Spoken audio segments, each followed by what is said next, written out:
Bonjour, c'est Gilles sur boursicoté.com. Voici l'analyse technique Forex et matières premières pour cette journée du mercredi 19 août 2015.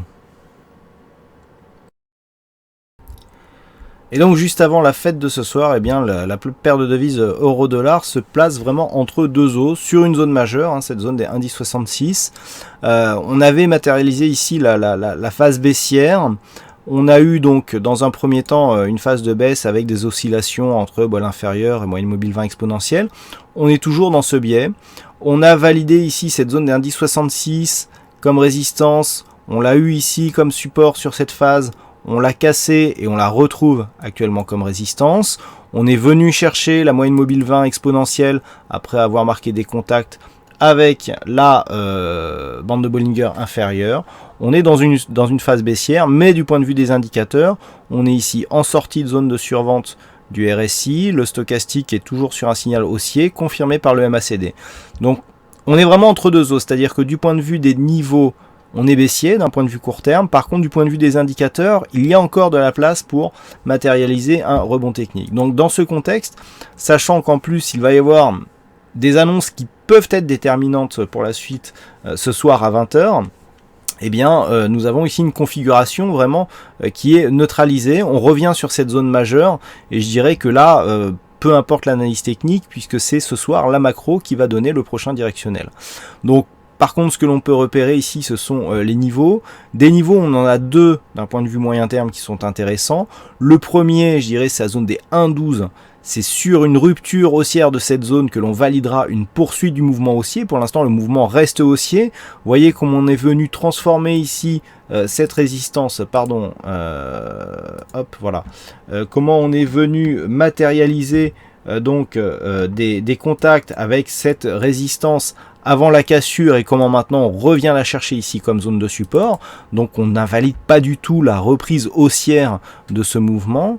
Et je dirais que sur une poursuite, on peut très bien avoir, qui plus est, avec les retracements de Fibonacci, on voit bien que... Alors j'ai du mal à trouver mes Fibos.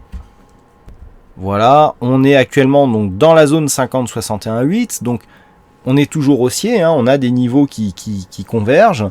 Donc la matérialisation de la poursuite de ce mouvement haussier, c'est ici on revient chercher une zone de support et on repart à la hausse, confirmée par une rupture des 1,1214. Si nous avons cette rupture des 1,1214 dans les prochaines heures ou les prochains jours, on matérialise la poursuite du mouvement haussier qui a été impulsé par cette dynamique. Par contre, si on vient ici casser cette zone rouge de résistance qui s'est transformée en support et que l'on vient casser le retracement à 61,8% de Fibonacci, l'objectif c'est retour à l'envoyeur 1,0850 pour un retracement total et donc l'invalidation de cette nouvelle dynamique haussière pour rester dans un biais neutre d'un point de vue moyen terme, puisque depuis la fin de la baisse ici qui avait été constatée au mois de mars, eh bien nous sommes dans un biais neutre moyen terme, légèrement haussier certes, mais compte tenu de la forte baisse ici qu'a connue la paire de devises, ne pas avoir de rebond technique, je vous dis maintenant depuis quelques semaines que nous considérons que nous restons dans un biais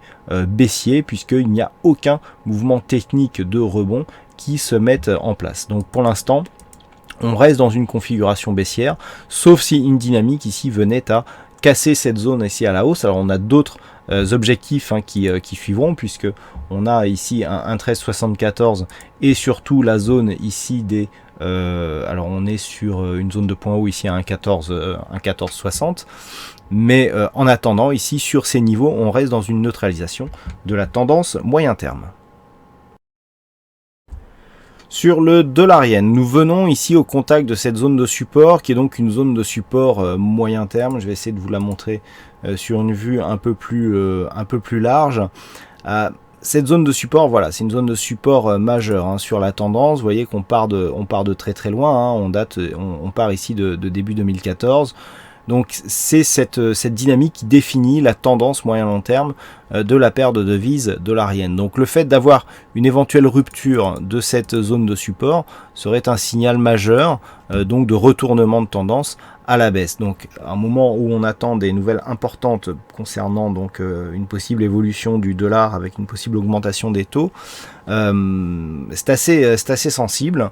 Donc dans l'éventualité ici d'une rupture de cette zone des 124 de yens pour $1 à la baisse, eh bien, on aurait un signal de baissier ou en tout cas de fin de dynamique qui pourrait donc réorienter la tendance moyen terme.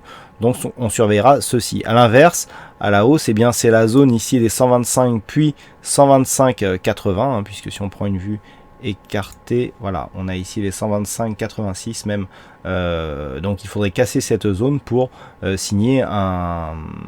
pour marquer un signal de continuité de la tendance haussière moyen long terme.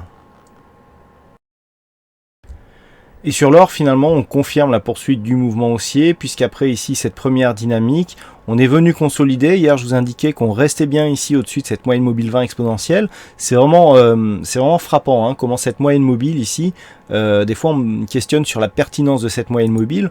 On le voit ici sur cette phase, la moyenne mobile suit vraiment la dynamique au plus près, hein. C'est vraiment là c'est très visible sur cette vue et finalement on casse ici le plus haut significatif. Donc on reste ici sur une poursuite de rebond technique. On a même ici une anse avec tasse, hein, puisque nous avons ici deux formes bien arrondies. On le verra peut-être mieux. Voilà, deux formes bien arrondies qui se dessinent ici, d'accord, là et là, avec une ligne d'eau bien entendu hop à 1126.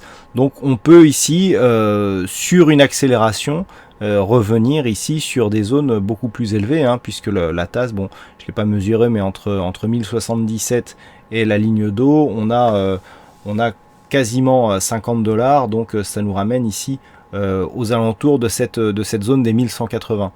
Donc c'est sensible hein, c'est sensible ici comme phase de hausse. Bon, la tasse avec anse, elle est pas très académique hein. Déjà on a du point de vue de la dynamique ici on aurait des bosses quand même sur cette tasse. Le problème c'est qu'ici sur la ligne d'eau on n'a pas de contact, donc ça affaiblit un petit peu. Maintenant il faudra voir si sur cette accélération déjà on arrive à venir tester la zone 50-61-8. En fait le prochain objectif il est là, avec cette zone des 1150 qui était une zone de support majeure précédemment. Le fait de casser ici sur le tracement des 38,2 nous donne un objectif dans cette zone à 50-61-8 avec donc cette zone majeure qui se situe en plein milieu. Invalidation ici cette zone des 1109. Pourquoi je dis ça? Tout simplement parce que la Fed peut avoir une influence sur la valorisation du dollar dans les prochaines heures. Donc niveau d'invalidation ici sur cette zone de point bas, mais donc on continue à développer un petit rebond technique suite à la forte baisse qui a été constatée sur l'or ces dernières semaines. Voilà donc ce que nous pouvons dire sur cette analyse technique Forex et matières premières. Donc attention à la Fed ce soir et puis sinon bonne chance dans le prochain trade. Et on se donne rendez-vous dès demain pour d'autres analyses techniques sur le site boursicoté.com. Bonne soirée à tous.